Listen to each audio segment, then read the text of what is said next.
ఆకీర్ణేన ఖరాజకాంతివిభవైః ఉజ్జత్సుధావైభవైః ఆధౌ తే చ పద్మరాగలలితే హంసవ్రజైరాశ్రితే నిత్యం భక్తివధూగణైశ్చరహసి స్వేచ్ఛావిహారం కురు స్థిత్వా మానసరాజహంస గిరిజానాథాంగ్రి సౌధాంతరే.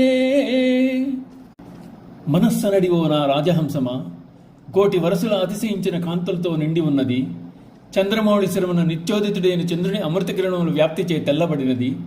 మరియు పద్మములు ఎరుపు వంటి ఎరుపుతో ఒప్పునది. హంసమంత్రములు ధ్యానించు సమూహముల చేత సేవింపబడుతున్నది.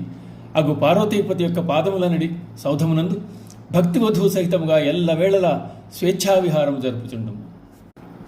మానసరాజహంసకు పార్వతీనాథుని పాద సౌధాంతరాళమునందు నివాసం విధించుతున్నారు శంకరాచార్యుల వారు. చిత్తమనే రాజహంసను శివుని పాదారవిందములందు స్వేచ్ఛతో విహరించమంటున్నారు. శివుని పాదముల యొక్క నఖములు కాంతులను ప్రసరిస్తున్నాయి.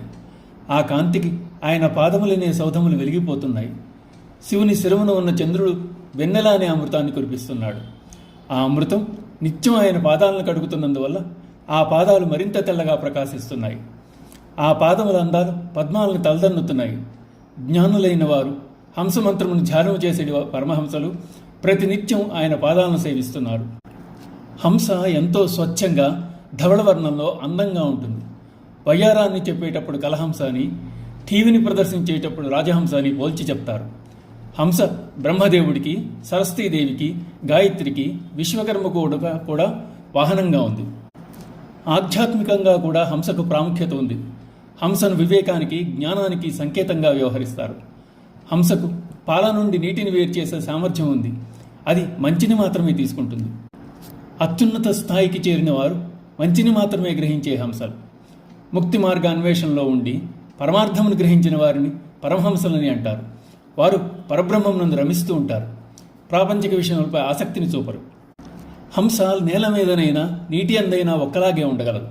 పరమహంసలు కూడా పరిస్థితులకు చెల్లించరు. వారికి ఆనందం వచ్చినా ఆపత్తు వచ్చినా ఒకటే. అది భగవంతుని లీలగా భావిస్తారు. భగవంతునిలో లీనమై ఉంటారు. శ్వాసలోని ఉచ్ఛ్వాస నిశ్వాస శబ్ద తరంగాలను హంసమంత్రంగా, సోహంలోంచి వచ్చింది ప్రణవంగా చెప్తారు. కనుక ఇన్ని విశిష్టతలు కలిగి ఉన్న నా చిత్తమనుడు రాజహంసమా, భక్తివధూ సమేతముగా ఆ గౌరీనాథుని పాదయుగమును ఆశ్రయించు, స్వేచ్ఛగా విహరించు అంటున్నారు శంకరాచార్యుల వారు. ఓం నమః శివాయ.